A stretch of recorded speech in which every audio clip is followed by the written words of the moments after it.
Well, here we are again, XFM on a Saturday. Just gone 1 o'clock, Steve, if I'm very much mistaken. But we're not here as such. We're away again, gallivanting around. We've got to do the special sort of best of again. Okay. Which we did a few weeks ago. So this is the best of the last 3 weeks. Which I think is, I think it's the best 3 weeks we've ever had. But I'd like it condensed into 2 hours. Yeah. Yeah. Some great music as well in there. Yeah, there'll be some great music, interspersed with fine chat that you've already heard. Yeah. Except this bit. This bit's new. We've actually, out of the kindness of our heart, we've come in last week. Yeah. Yeah. And we've done a few clips just because we felt a bit guilty about shooting off. Yeah. Even now, having heard this link, I'm beginning to wonder if it was worth our time. Oh, dear. You know, I've said in the past to you, Rick, that my grandparents, so I love them dearly, but it's like for the last 30 years, they've been waiting to die. I know. It's like they just sort of, it's like, you know, the novelty wore off of life. Life in the 50s. Yeah, they got kind of bored of it. Life, in the 40s, it was brilliant. All sat around the old Joanna as the bombs fell, singing. They loved that. The 50s, you know, that was great as well, because that was the post-war years. It was, you know, it was a bit tight in the pocket, but it was all right. Everyone pulled together. And then the 60s came along, all the crazy music, the funny hair. Let's stay in bed. Exactly. They basically stayed in bed. And it was one Christmas when my grandmother said to my dad, what do you like for Christmas? What do you fancy for Christmas? And this must have been, I don't know, 20 years ago. She said, what do you fancy for Christmas, Ron? And he went, well, you know, I could do with a nice big kind of warm winter overcoat. She said, don't worry about that. Don't worry about that, because your father will be dead soon. It's right, you can have his. Meaning my granddad. Well, to be honest with you, my father's still waiting. Which is good news. Good news for my grandfather. Less good news for my dad. He's freezing. He's freezing. He finds out, how is he today? He's fine. Oh, okay. Oh, I'm freezing. It's such a weird mindset, that. I think that to me is what sums up people from that older generation, the 40s and 50s. And it seems to me that you've got that kind of mindset. It's like you were born in the 30s. And whenever you talk of your childhood, it's like you had like a big potato to take to school. And a hoop and a stick is a Christmas gift. The other thing is, I think that that sort of generation, it seems that the man is dependent on the woman.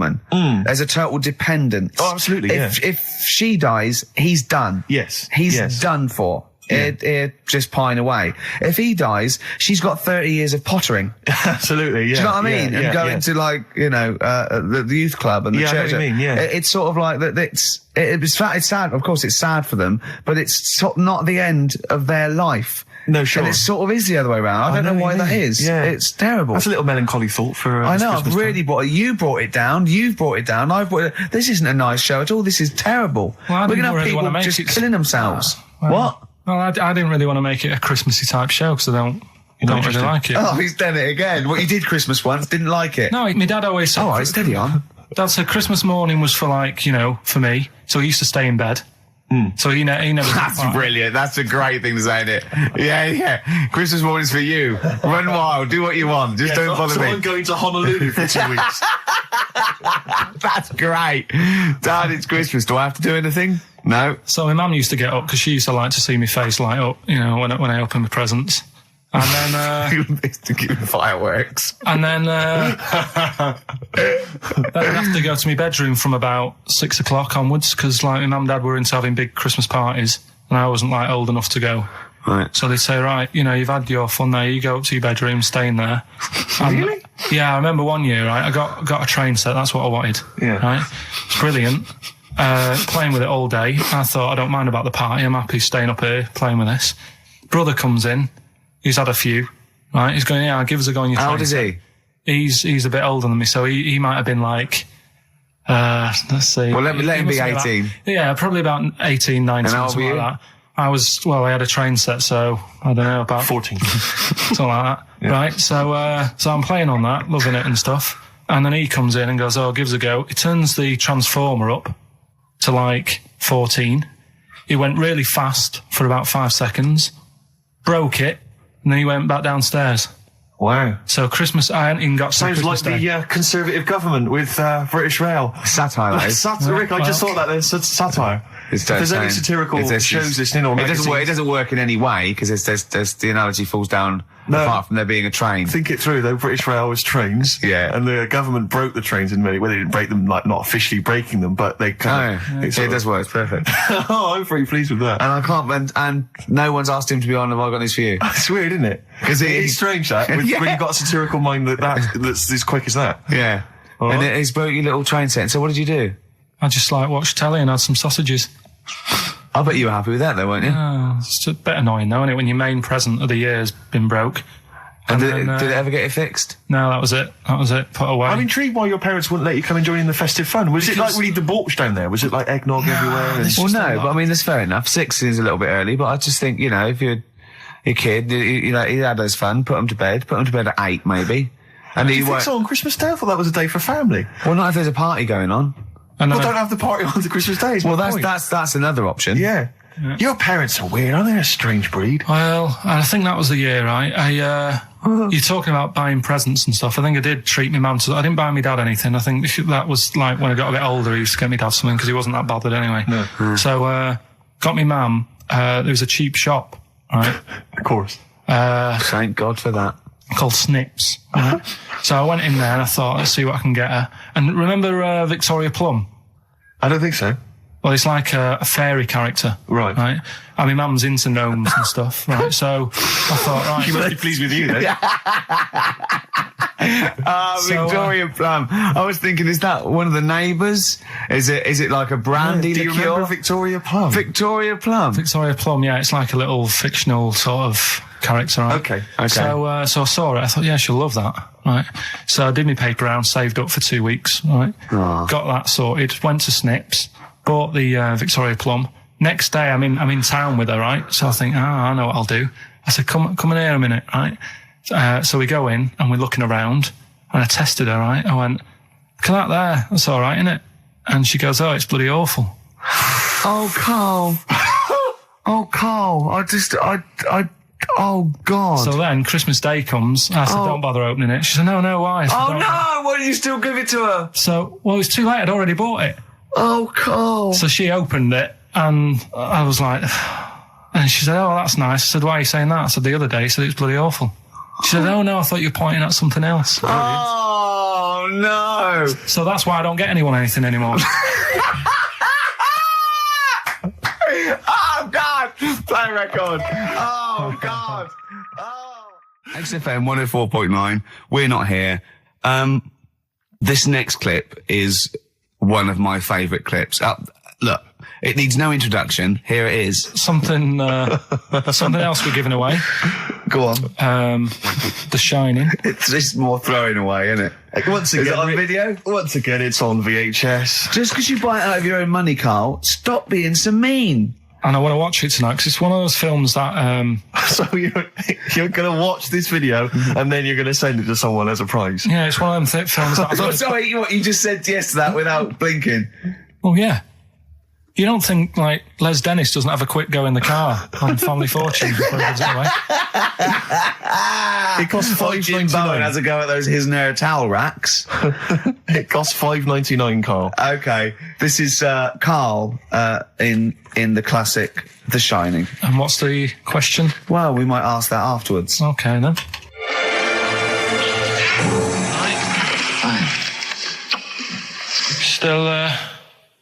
Still trying to write the book then? Yeah? Yes. Good.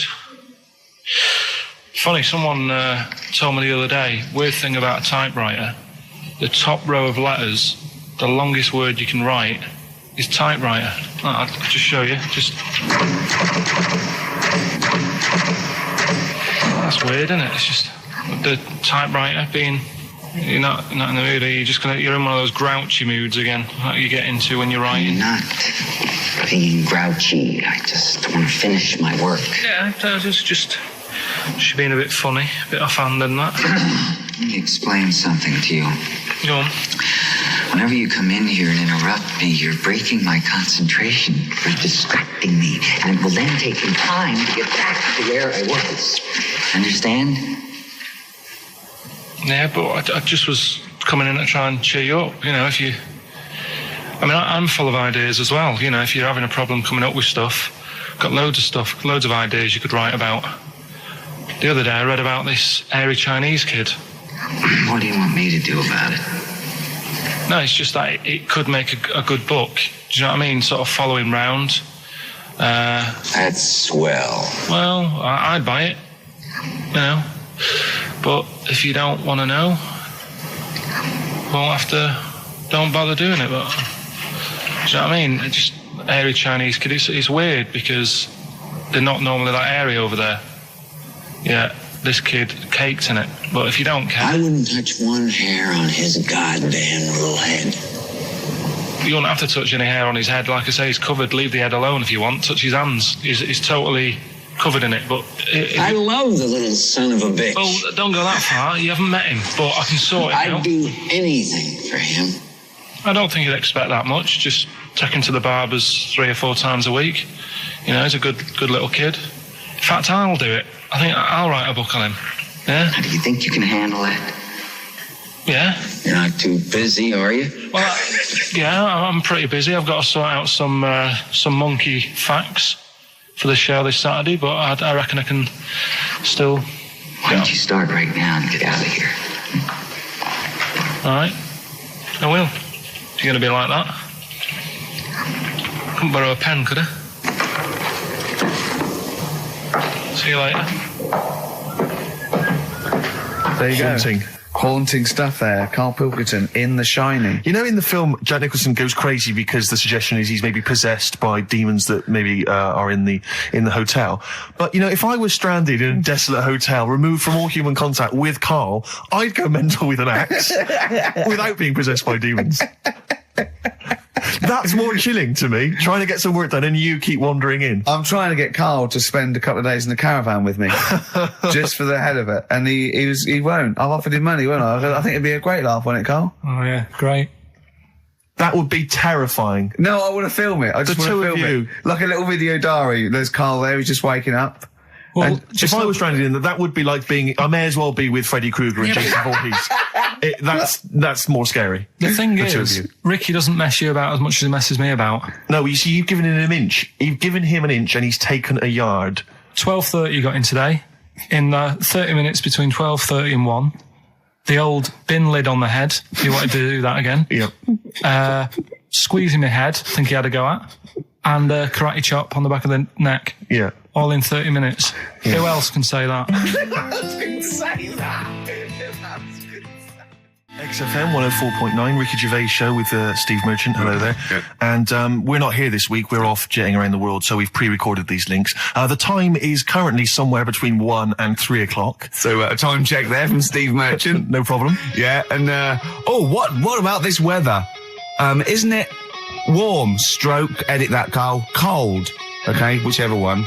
I'm pleased to see that the congestion charge has had some considerable effect. Had no effect. So just wasn't that great on telly last night? The film. Yeah. I particularly enjoyed last night's EastEnders, Coronation Street, Brookside. Okay. Yeah. Ooh, those boys can rock there. That's the Guns with All Their Roses and Sweet Child of Mine. On XFM 104.9. I enjoyed that. Yeah. That was good. It rocks. I hope the audience was playing it loud like us. Yeah. Ricky Gervais, Steve Merchant, Karl Pilkington. Well, look at him yawning. How rude is that? Karl, what's wrong with you, man? Have you been up late? A little bit. Girlfriend was away, wasn't she, yesterday? Yeah, I always have a problem with that. I always have... Because you don't go to bed, do you, early? Do you know what I mean? You sort of think... I just always find that thing that if, you know, you're used to living with someone... Yeah. One of you will go, let's go to bed, then you'll go, all right. But when you're on your own, you go, You just forget to go to bed. I just stay up. Okay, stop eating now, Karl. You've ate all the food. That's just a plate. All right. Okay. Yeah. No, I stayed up and watched, there was a thing on about Dracula. Right. What, Dracula? And I found a flaw in it. Go on. Not the fact that he's the living dead and and drinks blood to stay alive and he doesn't reflect And he can in turn into a mirrors. bat. Well, And you can go on. the mirror thing, you can't look in mirrors, can he? Well, he can look in mirrors, but he can't see himself in a mirror. Yeah. That still doesn't work. Go Okay, on. go on. It doesn't work at all, Karl. It doesn't work Go anyway. on. Well, Centre parting's always really neat. His centre parting's always... how does he do it if he can't look in the mirror? Blood on the floor or something it was called. Rubbish. I love the flaw in the Dracula film is that his centre parting's too neat. How did he do it without a mirror? Oh. Was it a documentary about Dracula? No, Yeah, there was the real it's Dracula. The real called- Dracula. Yeah, the real Dracula, the It's true just a story. film. It had blood on the floor or something. It's called. Yeah. It's rubbish. We had a little lunch yesterday, didn't we? We did indeed. That was a nightmare. Yeah. I hate going out with you two. I was explaining to Karl, right? I like to excite Karl's imagination, right? And if it involves chimps or monkeys, all the better. Brains he likes, parts of the body, deformity. You know, I know where to, you know, what buttons to push. And I told him about this thing. I don't know if any of you out there know about this, but there's an experiment they did in the 50s, a clinical psychology experiment where there's your two hemispheres of the brain, okay? They're joined by a thing called the corpus callosum, right? Which is just a little flap of skin, like a little scarlet lead that joins your two hemispheres. And what they did, they cut that in half, and they thought it was a cure for schizophrenia, but what it turned out to be, or epilepsy, I think, I can't remember, was that your two sides of your brains didn't function together. You couldn't get information. I was telling Karl all this thing, and one of the things I told him was that they did it on a monkey, and it fought itself over a nut. Like its right arm was connected, you know, by its left lobe of the brain, and it was fighting over itself. And Karl went, instead of like thinking this is amazing experiment, he went, would it have been happy if you'd given it two nuts? Yeah, I know. Well, you started off by explaining it. And I remember you mentioned, because I was watching the two of you as you were describing it to me, you said, of course, one side of the brain deals with symbolism. And as you said the word symbolism, I noticed Karl drift away from looking at you, pick up his mobile phone and start pressing buttons randomly. And I thought it was the word symbolism that got him. And I noticed it took you just a moment longer. And I think the first thing you said was, when did I lose you? Yeah, I knew I'd lost him. It's extraordinary. And he doesn't even try to disguise it. I said nomenclature at one point as well. Right, yeah. And I knew I was dicing with death there. Yeah. But, but I told you, you tried to look it up, didn't you, on the web? You didn't find anything about it, did you? The spelling of it's, what is it again? What's the word? Corpus callosum. Yeah, so I couldn't do it. No, there's no point. Don't bother. Give up. Don't bother. So if anyone knows any interesting facts about that, but yours hasn't been cut in half, has it, Karl? That would, again, might explain something. I'll tell you what we will be talking about later. I don't know if you're sort of aware of them, Steve. Go on. Bonobos. Oh, I don't know much about bonobos. I told him about he was looking for stuff. I said, put in bonobo. He was having no luck with chimp. And they're a form of chimpanzee, but they're even closer to us, evolutionarily speaking. They've got their social groups are more like ours. They're more intelligent, and he was loving it, weren't you? So is it human bonobo Karl? Is that how it works on the evolutionary ladder? Chimp Karl. Yeah. Talking about him. So we're talking about bonobos. You're excited about that? Yeah, That's coming up in monkey news? No, I think it's a bit of a monkey bonus. Oh, that was gregreat. That was very, very funny. What indeed. a wonderful clip that was. I enjoyed it. Do you remember that? Yeah. Wow. It was a few weeks ago, wasn't it, really? I mean, I think it was last week. we'd have to have very, very bad memories not to remember that hilarious clip. I'd like to hear that again maybe in a couple of weeks' time when I'm away. Yes, absolutely. It's embarrassing, isn't it? Mm-hmm. And we, but the good thing is, on telly, I feel a bit guilty about putting out shoddy rubbish because I'm getting paid an awful lot. Yes. But here, I don't give a They can bleep that. They will do. Bit of David Bowie. When's that ever at anyone, Steve? Never. Lady Stardust off Ziggy Stardust and the Spiders from Mars on XFM 104.9. I'm Ricky Gervais, Steve Merchant. Karl Pilkington is in the middle of educating me. Educate me. Did I tell you the time when the doctor said I was going to die? All right, keep talking. Right, ages ago. Must have been about 15, right? And at lunchtime there was this. We used to have a choice of stuff to do at lunchtime, right? We used to have like a burger place that had an arcade machine in it, right? So we used to go there and play on that and have a burger.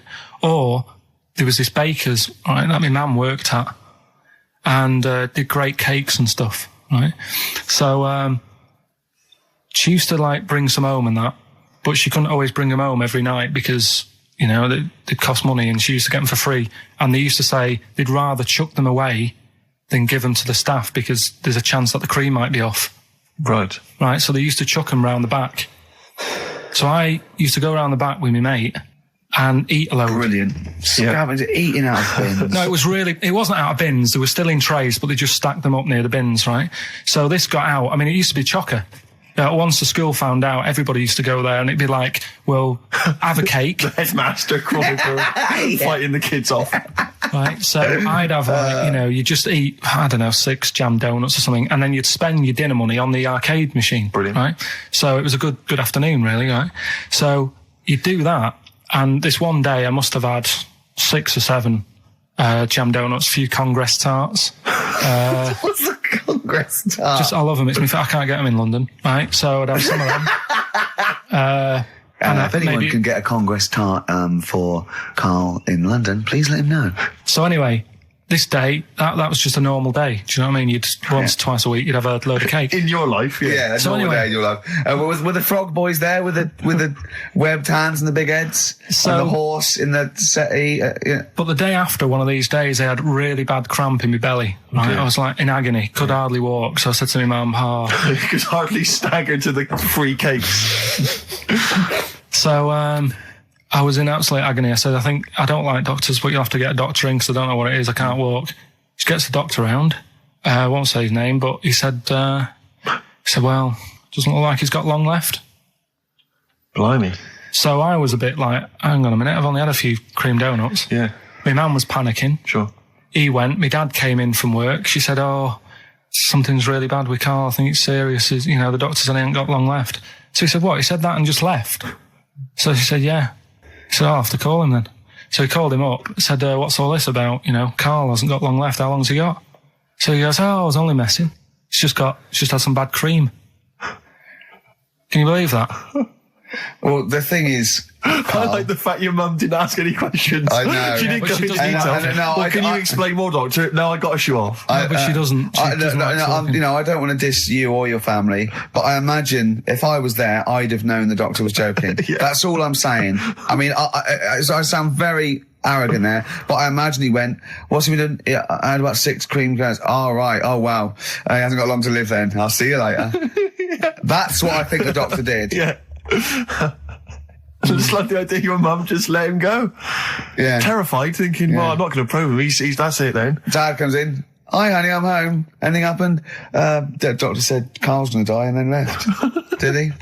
I'll call him. But anyway, that's why these sort of things fascinate me. So we'll move on to this next one, right, which is brilliant. Dead short story. So, right, old woman, about 70 years old. Yeah. She's normally fit and healthy and stuff. Nothing wrong with her. She's having a good life. And one day, she goes for a check to the doctor's just to check herself out because she's getting on a bit. Yeah. He says, take your clothes off and that. So she does. And checks her out. Says, yeah, you're looking good. You're looking good. Turn round. He said, oh, God. He says, you got a tumour on your buttock. Right? So she goes, oh, well, can you do anything to sort it out? So they go, yeah, we could book you in for an operation. It's best if we remove this. Books are in for an operation. Operation day comes, strip her down and that. They're all stood round, the doctors. Start to operate. It only turns out it's a pork chop that she sat on 5 years earlier and it had stuck to her buttock. Right, Karl. I can forward you. I'm not, honest, right. No, listen. Serious. Right, okay, Karl, I'm telling you now, I'm leaving. I'm never doing this show again. No, I'm serious. Honestly. You're talking, I've never had such, what do you mean? You couldn't believe it? No, when I read it, I said, I've got to tell Ricky this that. This woman had a pork chop stuck to her arse for 5 years, you mental case. Of course she didn't. That is a blinding record. And before that, Rick, what do you make of those adverts? They were great, weren't they? I like them, yeah. I'm going to buy all them products on the way home. And that's endorsed by Ricky Gervais. He's won awards. Yeah. Rick, do you remember this? This was a hilarious moment. No, you'll remember this when you hear it. It was when Karl said something that was basic. Well, I think for a lot of people it sounded like a lot of old bollocks. What have we got now? Right, so we're looking into animals that we get rid of. I've spoken to someone about snails. I've spoken to someone about jellyfish and that. And looking at cockroaches today. She's an expert. She's just not just some random person. No, she works in a museum, a good museum. I said I'd give it a plug. It's the one near Knightsbridge. It's got dinosaurs and that in it. It's worth seeing. Natural History Museum. Yeah. So, It's not sure. He's not sure. This is what happened.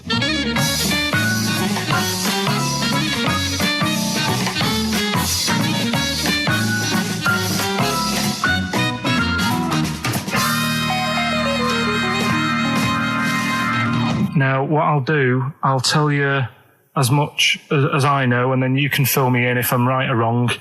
and then at the end of it, we'll get to the bottom of whether we need them or not. Okay. All right. So first of all, the first thing that I found out is that they have 18 knees. That's not exactly possible. They're insects, so they have 6 legs. Yeah. And a knee is usually the junction between femur and tibia. That's sort of classic human knee, as and every other animal knee. So with 6 legs, you can only have 6 knees. Could somebody sort of got mistaken for seeing one that was a bit double jointed? I think you're grasping at straws or something. All right.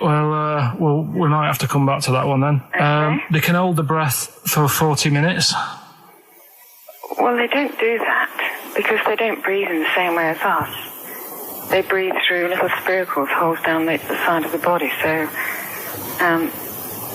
no, they're not a very apt simile because the method of breathing is so different. What do you mean? Because insects have a totally different system. They don't have lungs in the way that we do, and just breathing through one part of the body. They're actually breathing through every segment of the body all of the time. So even though they've got their mouth shut, they might be able to slide. Nothing to do with breathing. So only just feeding. So you see, maybe that's where someone's gone wrong. Someone's got hold of one and sort of taped its mouth up or something and got bored after 40 minutes and said, well, we'll call it right. That's a pretty unkind thing to do to an insect, even to a cockroach. Yeah, but it's all... Can't do that. Yeah, but... No. Pretty unkind thing to do anything, even a cockroach. Something else I found out. Yeah. They can live for a week without an head. Well, that's true if they don't bleed to death in the process. But the weird thing is, when I told you that they had 18 knees, you seemed a bit sort of like, don't talk ridiculous. But then we're talking about an animal that can live without an head. So there's a little bit of truth in that one, yeah? Yes. Why, when it was invented, has it got that facility? Say if someone said to humans, we could do that with humans, and, you know, if you lose your head in some accident, it gives you a bit of time to sort of go back to your family and maybe write them a note. You won't be able to have a chat, but write them a note saying, it was my own fault, and it was nice knowing you. Well, that would be a useful facility, I agree. But cockroaches are great survivors. I mean, they've been around for over 300 million years. They're one of the most primitive insects. All right. Well, I've also... is it true that they do a lot of resting? Apparently they can sort of rest for 75% of the time. Rest? Yeah, they just sit about doing nothing. It's probably true of a vast proportion of the world's fauna. Well, I mean, maybe the 25% that they are working, they're really giving it some, so it might make up. They're probably searching out food, and they can slow down considerably. You can chill insects in the fridge, and they'll become very, very quiet. You might think they're dead. Yeah, but I'm sure, you know, if we were sat in a fridge, you know, we'd go a bit quiet, wouldn't we? You know. Well, you might not know much about it, of course.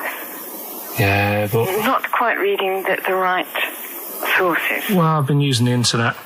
I'm sure there are many useful sources that you could find there, but some of those seem to have been a little misleading to you. So you don't agree with a lot of what I've told you there? No. So cockroaches, can we get rid of them? No. So we're keeping them then? I would say so, yeah.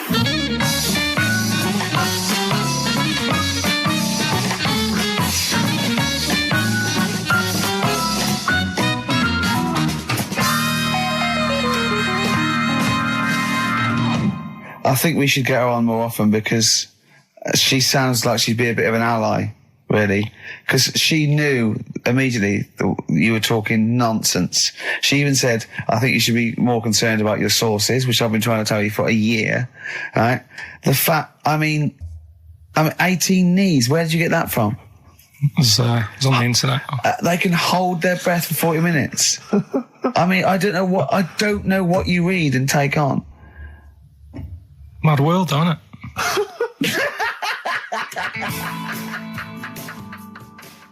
Well, if you've just tuned in, it's XFM 104.9. You've got that bit right. Ricky Gervais Show with me, Stephen Merchant. Hello there. Karl is actually in a little booth. We're not in the studio, you see. This is pre-recorded. We recorded this last week because we were away. And it's sort of like the best of the last 3 weeks since last time we were away when we put out the best of. Okay, what's the next one? What's the educating Ricky? I don't know. See, like I say, I was looking around and there's stuff that is interesting.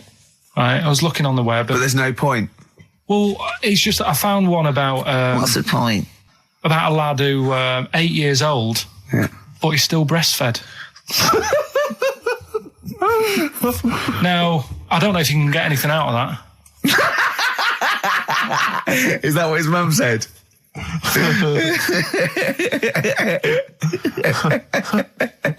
So, what do you mean? I don't know if I can get anything out of that. You don't need to. No, it's just that, you know. Where did you read that? That was on the internet. Oh, well, yeah. You're always unspecific when you mention it. It's just it was on the internet. Well, I'm trying to think what I put in. I think I put in Y to see if I'd confuse the computer. And then, Carl, you are... No, honestly. I did a search, put in Y, and it came up with funny things that, like, why is this person doing that? Why is that? And it had a picture of this 8-year-old lad, sort of, you know, on his mum's nipple. And it was saying, you know, is this healthy? You sure that wasn't asking you that question? What? I put in Y just to confuse the computer. Like, we go, what do you mean? Yeah. Stop it. Yeah. Oh, look, last week, I was walking, home with him, and I went, he was saying something stupid, and I went, I've got a competition for next week. Let's do a phone in, and it's called Karl Pilkington, Genius or Fool. Yeah. Right? And he went, No. I went, why not? He went, well, it'd be confusing because they say there's no difference between genius and being a fool. They do that, don't they? No, but it's rubbish, and people say there's a fine line between madness and genius, and you know, it's a ridiculous soundbite. They don't say there's a fine line between a genius and an idiot. Well, the people who do are idiots. Yeah. So what would you do there, though, just to sort of wrap that little thing up? What would you do? That lad loves his mum's milk. What are you asking me to come up with? No, I'm just... A title for the story? No. It's just what would you do? Right? What do you mean, what would I do? Well, it's causing a bit of a problem in the area, right? What area? In America, I think it was. Oh, America are a problem, are they? George Bush is worried about this kid who's breastfeeding at 8. Imagine it like this, right? Right. No, so, Carl, what are you asking me? About this spurious story you saw on the internet? I saw on the internet, there's an 8-year-old lad, he likes his mum's milk, and he's saying, is this right? Should it No, be it's going not. on? But what do you want Ricky to do about it? It's not his responsibility. Yeah. No, but the little town that he lives in, they're all causing an uproar, right? Going, this isn't right. You know, I can't let my kid play out in case he's in the garden with his mum getting a bit hungry, right? So, Oh, God. What should they do? Because his mum's saying, well, he likes it. Yeah. And he, you know, what do you do? I don't know the laws. No, but I'm not asking you to sort out the laws. I'm just saying, if you lived in that neighbourhood, what would you say? If you went up to him and said, look, everyone's getting a bit fed up with this, look. I'd say, what would I do? What do you mean, what would I do? What are you asking me? Right, it doesn't matter. No. What are you asking me? What are you asking me and Steve and the public? I'm just saying, say if you live next door to this woman. Yeah. Right? The kid's hungry, 8 years old. He's out playing on his bike and he goes, Mum, I'm getting a bit peckish. And he goes, all right, son. She whops one out. And he starts having his milk, right? You live next door, you're putting your washing out and you see this going on. You're getting a bit sick of it because it's gone on for months. 8 years, I assume. Why is it your business? Why are you such a nosy neighbour that you're concerned? What would you do, Carl? Let's turn it back on him. Yeah. What would you do? What's your solution? What would you do? Well, I thought I'd say, right, why are you doing this? And she'd say, because he likes it. And I go, all right then, put it in a bowl first. And you think that would sort that out? No, because I was thinking about the whole thing, right? And you do that when you're a baby and everything's all right, innit? Yeah. No one bats an eyelid at a little baby having a bit of milk from its mum's breast, right? Yeah. You'd almost say it was natural. But you grow out of it. It's like you don't see. It got me thinking about things you don't see. And you don't see. Did you put this into a computer? Show me things you don't see. What else don't you see? Well, you don't see like an old man having a Twix. You never... Oh! So what? You know the the terrible thing about all this, Steve, is he's right. You don't see an old man eating a Twix. That's a terrible thing. So what they have got, right, they've made old man toffees, haven't they? They've come up with Werthers.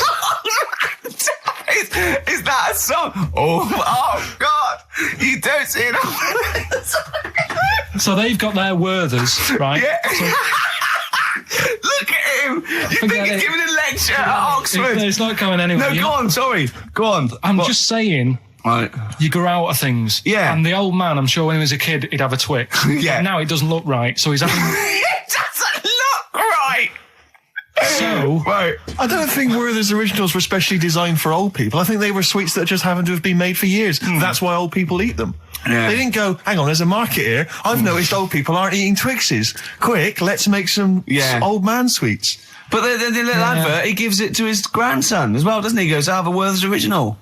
I think it cuts though before he throws it back in his face and goes, get me a Twix. XFM 104.9, we're not here. It is a bit like being Dennis Norden, playing some great moments from the show. I just imagine Dennis Norden one day, sort of just like waking up out of his stupor. He's doing this, and he'd go into the producer and go, I've just seen a couple of my programmes. I just saw It'll Be Right on the Night 18. It's It is terrible. Why didn't someone tell me? Well, we didn't want to upset you because, you know. But I've been doing it way too long. Well, you could just let me go on forever. Well, until you died, yeah. Well, why can't my son take over? Well, he's 80, Dennis.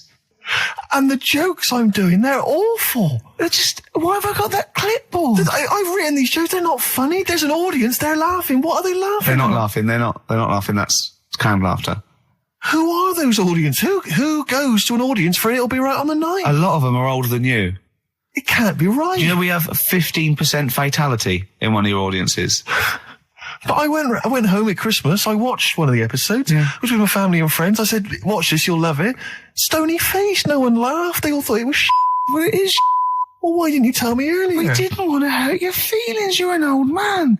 You may be upward of 102. I didn't realise. Yeah. Here's a problem that someone's emailed in. Yeah. We're taking emails today. If you've got a problem, a concern, or, you know, just a general query that you think Karl could answer for you. It could be about anything. It could be about some of the big kind of philosophical questions. Yeah. It could be something to do with war or famine, anything like that. Or it could just be a personal dilemma, you know, something that's happening locally.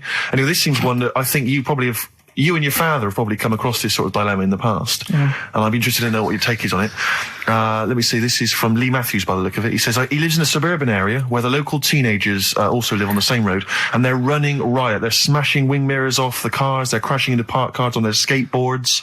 And they're just generally making mayhem, you know, night and day. What can he do to stop this going on? The parents of the kids don't seem to give a damn. Anyone who complains to them, they just say, oh, piss off. You know, the police are useless because they never catch them in the actual act of violence, which is what they got to do to apparently convict them. So they don't know who to turn to, really. It's rather like when a little old lady went and got the A-team, you know. It's a great note, and he was dressed as an elderly Chinaman. Exactly. She knew who he was. Colonel Decker didn't have a clue. Yeah. You see, it's weird because now it has got out of hand. Sure. Do you know what I mean? Like years ago when I was growing up on the estate, yeah, you had problems, but not like you have now. Do you know what I mean? You know, Summers were nice as well, weren't they? Well, right. And police are getting shorter and younger. But you yourself kind of admitted in the past that you were something of a tearaway. You didn't do anything like these kids here. The thing is, I was scared that if I got caught doing it, my dad would go mad. Yes. And I remember smashing a car window by accident and legging it in the lounge and sort of pretending to go asleep on the settee. Right? Genius. And I heard a knock at the door. He chloroformed himself just to be unconscious when his dad came home. And there was a knock on the door, and I thought, oh God, this is a fella who saw me. I was chucking a stone in the air, seeing how high I could throw it. Of course you were. Did it keep landing on your head? That would explain a lot. And it came down. Chucking a stone in the air, love To it. see how far I could throw Brilliant. it. So, you know, I wasn't bothering anyone. Did you invent that game? Right? Did you get the stone for your birthday? Go and play with your stone. He gave one to Suzanne. Karl, go and play with your stone. The thing is, right, and it came down at a funny angle, and Of course it did. It ate the back of this car, and the back window is the most expensive because it has that heating thing in it. Yeah. In case you got a frosty window. Yeah. So I thought, oh God. So I legged it in, got on the settee, went to sleep, knocked at the door. Genius. It's a brilliant plan. It's a brilliant plan. I couldn't be guilty. I'm asleep. So I love the idea. So the thing is, our lounge used to sort of, you could see in from the door, right? So this family who saw me do it, saw me asleep on the settee, and my mum said, go and get the door. And I sort of went, oh, as if I'd been asleep. Yeah. I went to the door, like, rubbing my eyes, and the fella said, what did you run off for? I saw you. I was like, oh, no. And I didn't see my dad. I went out. It was when he was working sort of evenings. So I went out so I didn't have to see my dad. And then the next day I came home from school, and my dad said, 45 quid. Ooh. That's all he said. That's all when he he said. looked at me. And then you fell asleep when he went, wake up. You know what I said? No, 45 quid. Now the thing Carl. is, he didn't have to do anything. £45, Carl. Now, I know you were saving up for a brick, but you can't have it. Yeah. Just Equally, if you're doing a bigger crime, a bank job or a murder. Remember to take the stocking off your head, because they wake you up and go, why have you got a stocking on your head? Just go, oh, I had a weird dream. Right. Okay, look, quick query for you. This is from Jay. He's got a problem here. He says, my parents won't let me ditch my studies. He's currently reading modern languages at London University. Sure. He wants to follow his dream, but his parents won't let him, of being a dancer. Carl. Worse than that, he says that they're trying to arrange a marriage to a bunch of minging daughters of people they know from good families. He doesn't know what to do, so he's got the arranged marriage coming along, and he's also got, he basically wants to be a dancer. His parents are forcing him into something more practical. Well, the first thing, right, I don't think Live your dreams? The arranged marriage thing is such a bad idea. Okay. Because I think too many people go on looks. Right. And then you soon get bored of that, and you find out the person who you're knocking about with is actually not your type. Right. Why don't you arrange marriages for people? Well, I'm just saying, right, so I'd say, Jay, go along with that. I wouldn't worry about it. Okay. I mean, if they're really ugly, then, don't go along with it. But if they're half bad, put up with it. That's Sure. all right. The dancing. Brilliant. Right. That's that solved. Brilliant. I wanted to be a dancer. After I did the boxing, right, I joined a dancing thing just near Man United's ground, right, called Twiggy's. Went along, I wanted to learn some moves. How old were you? Well, it was when Michael Jackson was, like, pretty big, so about 83, 84, 85, something like that, around there. Wanted to do it. When I went, it was shut, and it had become like a warehouse for toilet rolls. So in a way, I wonder what would have happened. Sorry. How is that an anecdote about you going through dancing? You've told me before you did boxing for a while, you did dancing for a while. You had a true fight in the boxing. You didn't even get in the. That's not an. Imagine if that was a film. This is a boy's dream of becoming a dancer. Oh, it's shut. Next on. I mean, how is that a story? Yeah, that was Billy Elliot. Do you think it would have won quite as many awards? Yeah, brilliant. Footloose. All right, I'm fed up. They banned it. Let's go. Eyes shut. Just flash dance. First, there was. It's a warehouse. Never mind. I'm just saying, you'll find something else. I think I got a go-kart after that. I bought a motorised go-kart and kept myself busy with that. So. There's always other things. Just think, Alan Bennett has to sit down and really sweat over his stories. Yeah. He just opens his mouth. You are a living Alan Bennett character. So that's solved. Well, Jay, don't worry about that. There's no emotional problems I can foresee if you follow that advice. So the advice there is do an arranged marriage. If she's not ugly. minging, she's not completely minging. Yeah. And don't worry about dancing. Get a go-kart. Cheers. This is XFM 104.9. I'm Ricky Gervais with me, Stephen Merchant. You're listening to the best of, basically, Karl Pilkington. You don't talk to anyone, do you, in the week? You just hide in your little sound booth thing, and you really don't talk to anyone, do you? Much? Not really. No. I mean, you might call up. Yeah. But no, I keep myself to myself. Yeah. Then you don't get bogged down in the office politics and stuff. Yeah. Is there a lot of office politics here? I don't know. I don't get involved in it. Oh, yeah. Proved your point. So when we're away and we're like out of action, who, other than Suzanne, who will you talk to of the day? How will you get a sort of feedback from the world? How will you get sort of like input and? I always, if ever I've got like a question on anything, the internet's sat there and I can just go online and find out. The internet is good. It's brilliant, but it's not all verified. It's not all necessarily factually accurate. Anyone can put things onto the internet. It's it's freaks and things that put on. Well, here's things one, right? like here's one that I read in the week. Right? Go on. About this woman. Yeah. She was a bit of a punk, and to get her hair done like she wanted it. Super glue. Right? No, she got lard. Apparently, it's a popular thing. You might know. Put lard on your head. Yeah. and you put it in the oven. Now, apparently the heat that you get from the oven is different from the sort of heat you get from an hairdryer, right? And she had to do that to get the style that she wanted.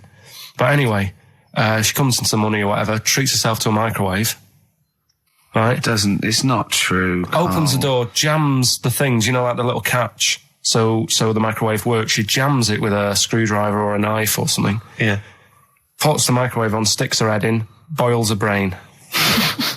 Don't be ridiculous. Right? Well, why is that ridiculous? Boils her brain. She boiled her brain. She boiled her brain. And this is what's good about the internet. I went straight from that, and there was a subject about brains. And do you know that Russell Crowe, when he dies, he's given his brain to charity or something, some sort of some people who can do stuff with it. She gave hers to Pot Noodle. Vesta. Yeah. Oh, That's boiling the a sort of skull. Yeah. It's not true. It's not true, Carl. Just urban myths. Someone made it up. Yeah. For a laugh. They're just too convenient urban myths. Everyone's you can tell an urban myth's not true because it's always this happened to a mate of mine, and when you say what happened then, they go, don't know, that was it. Was it? Was that it? Was it? Someone boiled a brain and that was it. There was no more story. Well, Were there any dates, locations, times? I think it was in Belgium. There's that one, there's that one that a bloke, right, was going to get a phone call at 4 o'clock to find out if his business was, okay, right? And if he didn't get the phone call, he knew he was broke, destitute. So dead on 4 o'clock, the phone didn't ring, so he went up to the roof of his office and he jumped off to commit suicide. And as he was passing his window, the phone was ringing. Oh no. Carl, it didn't happen. Didn't happen. Think it through. Think it through. Who told that story? Who told that story? As he hit the pavement at 120 miles an hour. He's the only person who could have known that series of incidents. Also, why didn't he wait? Dead. As his life's at stake, why didn't he wait till 5 past? I'm going to give it 5 minutes just in case. In case the lines are busy. Yeah. And what sort of bloke goes, I'll call you at 4, okay, if your business, well, call me anyway. No. If I don't call exactly 4, then, no, you commit suicide. Commit suicide. I would, because if I don't call at 4, that's the end of it. Well, call me anyway. No, that's not the way I work. Why can't you just call me and tell me the other way? Well, I'm telling you how I do it. If you're bust, I don't call. Can't you just call to verify in case someone goes, well, what if it's engaged? It won't be engaged. Just commit suicide at 4, please. It didn't happen, Carl. The other one, right? A bloke, right? He's on a train station, and I'll tell you how I heard it. He's waiting for a cruise station, waiting for, and he shits himself. As you do. And so he goes, oh, my train's in 5 minutes. So he runs across to Millets and goes, quick, Levi's 36. The bloke just puts it in a bag. He runs onto the train. He goes into the toilet, takes his trousers and pants off. He's soiled. Yes. Throws them out of the window. I won't be needing those again. Cleans himself off. Open the bags. It's a jacket. Oh. No, it didn't happen, Carl. At what point did he go into it and go, quick, Levi's 36? And the bloke went, sorry, Levi's 36, what, a pair? No. Shall I wrap them? Them? It? Shall I wrap? Just wrap whatever it is. Do you want to look? No. I'm not looking when you're putting it in the bag, please. Right? 36 waist stories. Don't say anything. I've told you 36 Levi's. And put it in a bag and charge me for it. Yeah. I don't want to discuss it further. Yeah. There was one. There we go. There was one about a woman whose husband died, and she had him cremated. Yeah. And made like a little egg timer out of him. Right. And she said, I did that so it can still help around the kitchen. Well, that might be true. That might be a joke. That's quite sweet. That might be true. It's true story again. It was all. No, not again, because the ones I just told weren't. Nor is the boiling the brains in a bag curry microwave head story true. Yeah, that's all. I'd like to play a beautiful song now by Cat Stevens called Lily White. It's lovely. A song for the lovers room? Yeah. I There you go. Feeder, just the way I'm feeding. XFM 104.9. I'm Ricky Gervais, Steve Merchant, Karl Pilkington. We've got a great show lined up this week, haven't we? Go on, what have you got planned? Well, I've got songs from David Bowie, Thin Lizzy, Gene, AC/DC. You heard Feeder there. You got, Smiths, all that. We got a great feature, a new feature. Spoke to Karl in the week, and we worked out a new feature where people are gonna give him sort of like problems to solve. There could be scenarios, there could be management scenarios at work, you know, problem solving, things like that, organising things. He's a very good organiser. So I'll tell you what happened. He's dropping Do We Need Him because he's getting fed up with scientists. He thinks there's a conspiracy and they're getting together and they're never going to lose an animal. Right. So he's just fed up with that. Rockbusters, we've got some great prizes. Well, have you seen them yet? Nah. Be careful. They're not going to be great, I just peeked in, and all I'm going to say to you is Fools and Horses Christmas Special? Not the little one with the little car. With the little car, yeah. Brilliant. That is excellent. Karl, what have you got to say for yourself? Hold on, it was a rollover, wasn't it? Because you really mucked up Rockbusters last time. What was he doing? It's saying FP for the whole thing. No, FD you were saying, and it was Frida Payne. Have you written the clues down this week? Because that seems like an obvious way to improve this. Yeah, I write the clues The week before he couldn't remember what the answer was. Yeah, yeah. Yeah, but, you know, you learn by your mistakes and that. You don't. Well. So shall I give you a little taster? We were having a pizza in a pizza establishment. When was it? Wednesday or Thursday? Yeah. And he was going, I'm a good organiser, I'm a good problem solver. Give me any scenario, right? Obviously he didn't say scenario. And I went, okay then, so you're the manager of this place, and there's a couple there, elderly couple, they're about 60. They've had a lovely meal. He went, yeah, right. I went, but the gentleman, he's got a little bit of a heart condition. He takes a pill after his meal, as he should, after meals. He's only taken Viagra. Oh. And now he's stuck in. Wedged in. We've all been there. It's gone, and it's stopping him getting out from the table. Yeah. So what would you do? He went, what? He's stuck in because of his dick. I went, yeah. He went, right. He said, I'd use the situation, I'd make cash. I said, you're not going anywhere, do you want a pudding? Entrepreneurial. I like it, Karl. And he went, so that's that sorted, I've got the job on that. Next, I went, okay. You won't believe it. Next day, there's a little problem in the toilets. Two gay men were having sex and they got stuck in each other. Yeah. He went, right. I'd say, is it the same fella as yesterday with the Viagra? If so, why was he let in again? He was on the door. Yeah. I went, it's not. It's too different. He goes, right. Does his wife know he's cheating on him? Yeah. He went, right, I'd go down. I'd go, and then he went, I'd say this isn't a restaurant problem, call an ambulance. Strictly speaking, not a restaurant problem, no. But am I right? Huh? Am I right? Well, I don't know. Would you give me the job if say, like, you were the boss of that restaurant and you... Do you know what I like about this? At no point did he say, Gervais, why are you being so mental? Yeah. Why would someone get stuck because they took Viagra by mistake and two people get stuck in each other? But you've heard the stories from his past. That is a perfectly legitimate situation to find yourself in. You grew up in his part of What would Manchester. you do if there was two fellas with big heads and webbed feet and they had a horse in a... Well, what I'd do is... What would you do? What did you do when you first saw them? What, saw the kids lads with the big heads and Yeah.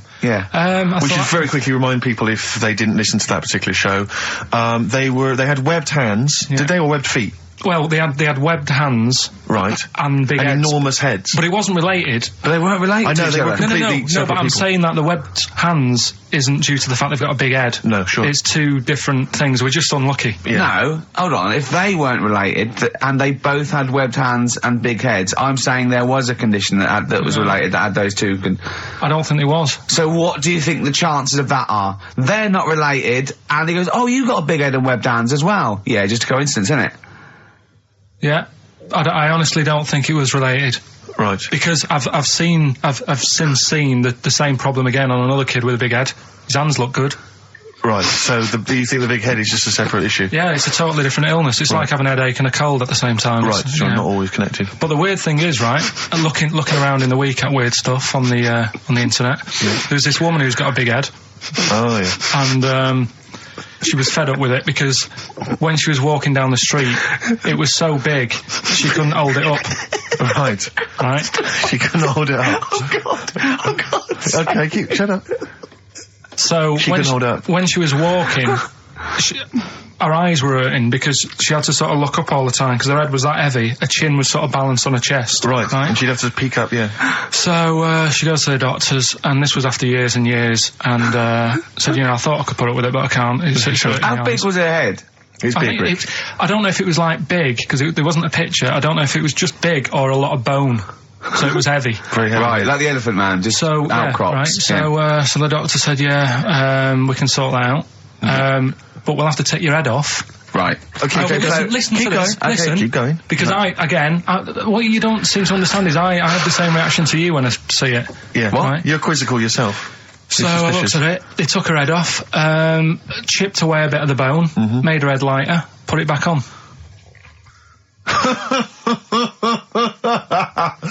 Right, play the Smiths.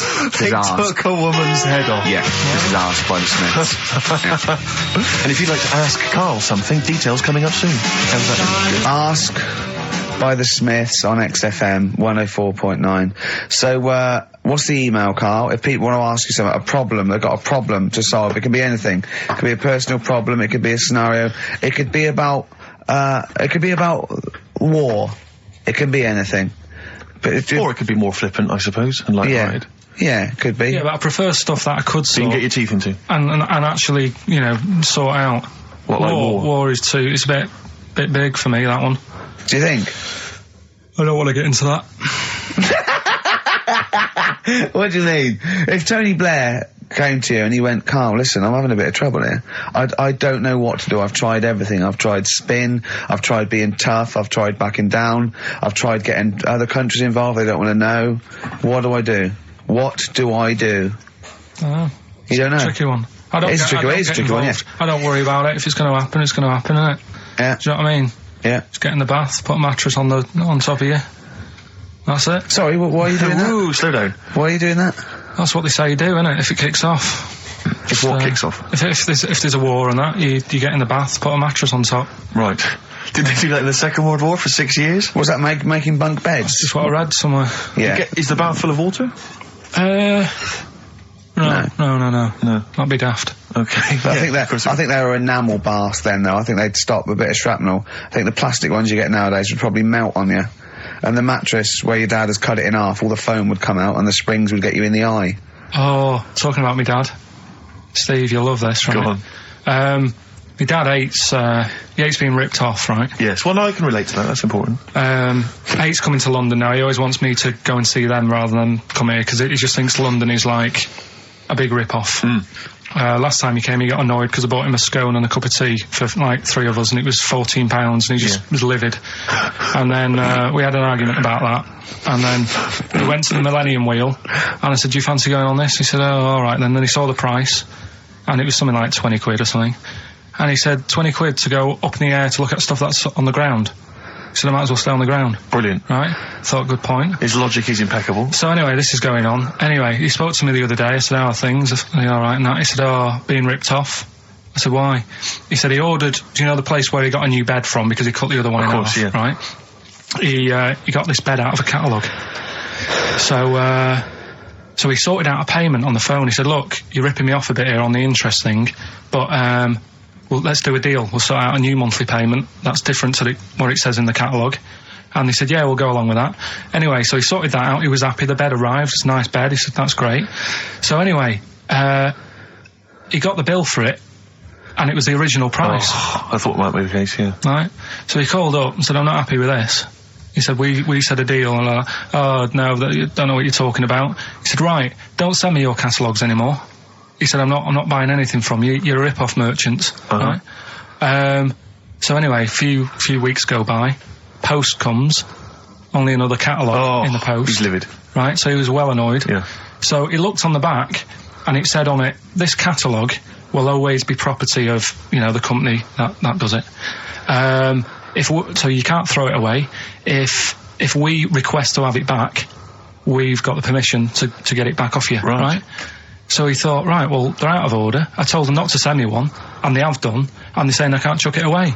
So he called them up and said, all right, Mr. Pilkington here, bought a bed off you, you conned me, and that. But, forget that.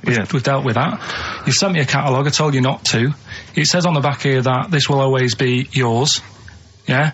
So, in a way, you're using my house as a warehouse.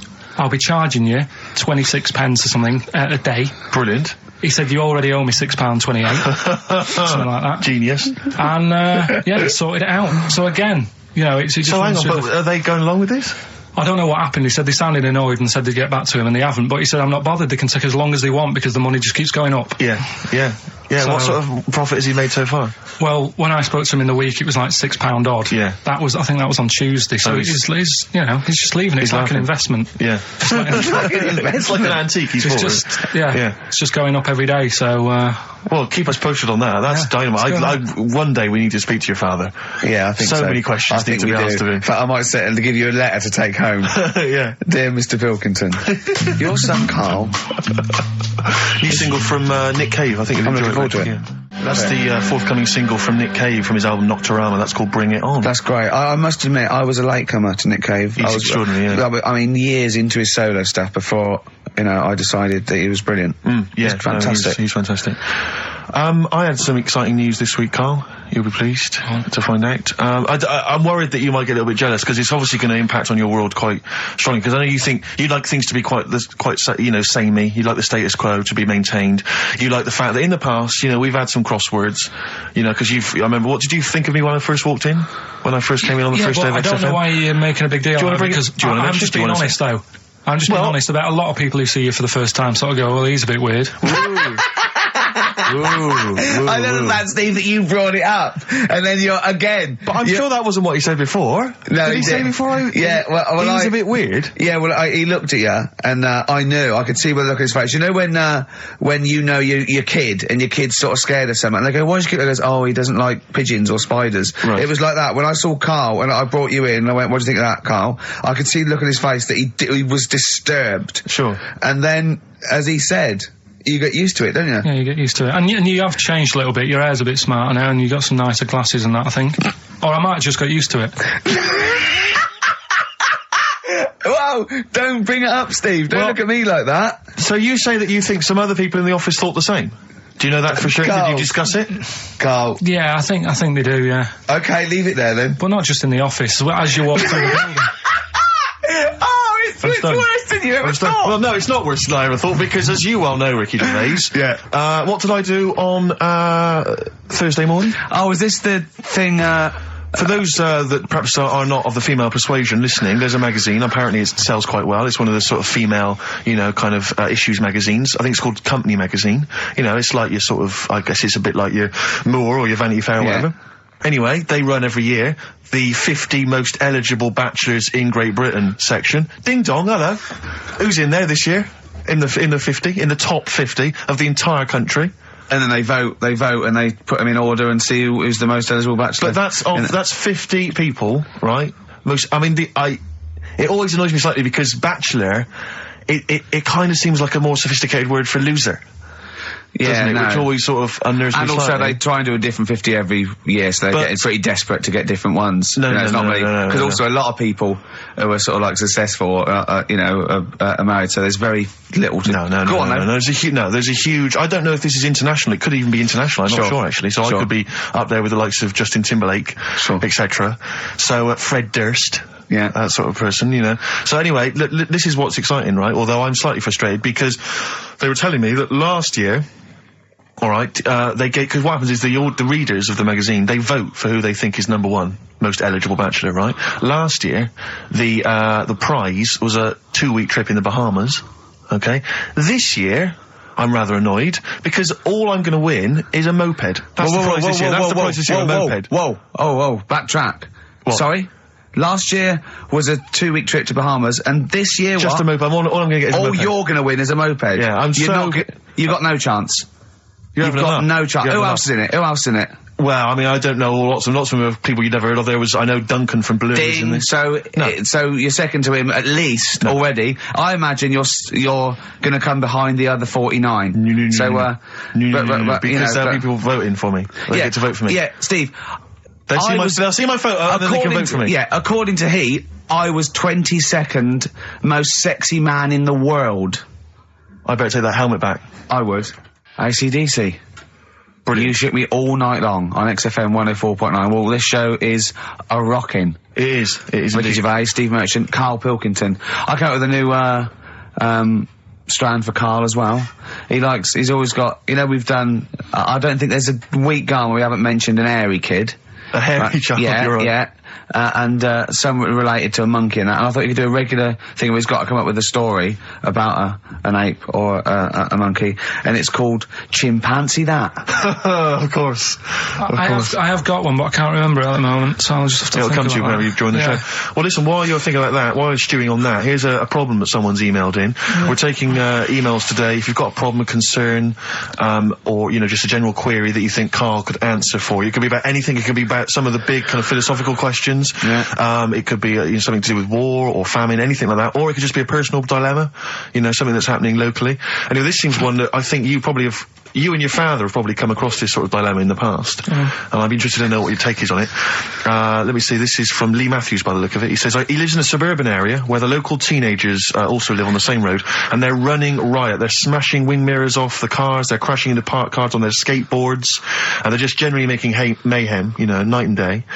What can he do to stop this going on? The parents of the kids don't seem to give a damn. Anyone who complains to them, they just say, oh, piss off. You know, the police are useless because they never catch them in the actual act of violence, which is what they got to do to apparently convict them. So they don't know who to turn to, really. It's rather like when a little old lady went and got the A-team, you know. You know, and he was dressed as an elderly Chinaman. Exactly. She knew who he was. Colonel Decker didn't have a clue. Yeah. You see, it's weird, because now it has got out of hand. Sure. Do you know what I mean? Like, years ago when I was growing up on the estate, yeah, you had problems, but not like you have now. Do you know what I mean? You know, Summers were nice as well, weren't they? Well, it did seem that way, didn't it? Yeah. Right, and Police are getting shorter and younger. But you yourself kind of admitted in the past that you were something of a tearaway. You didn't do anything like these kids here. The thing is, I was scared that if I got caught doing it, my dad would go mad. Yes. And I remember smashing a car window by accident and legging it in the lounge and sort of pretending to go asleep on the settee. Right? Genius. And I heard a knock at the door. Chloroformed himself, just to be unconscious when his dad came home. And there was a knock on the door, and I thought, oh God, this is a fella who saw me. I was chucking a stone in the air, seeing how high I could throw it. Of course you were. Did it keep landing on your head? That would explain a lot.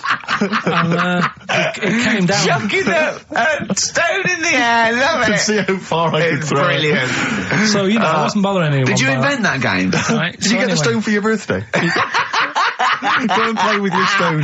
He gave one to Suzanne. Karl, go and play with your stone. The thing is, right, and it came down at a funny angle, and it ate, Of course it did. It ate the back of this car, and the back window is the most expensive because it has that heating thing in it, Yeah. in case you got a frosty window. Yeah. So I thought, oh God. So I legged it in, got on the settee, went to sleep, knocked at the door. Genius. It's a brilliant plan. It's a brilliant plan. I couldn't be guilty. I'm asleep. So I love the idea. So the thing is, our lounge used to sort of, you could see in from the door, right? So this family who saw me do it, saw me asleep on the settee, and my mum said, go and get the door. And I sort of went, oh, as if I'd been asleep. Yeah. I went to the door, like, rubbing my eyes, and the fella said, what did you run off for? I saw you. I was like, oh no. And I didn't see my dad. I went out. It was when he was working sort of evenings. So I went out so I didn't have to see my dad.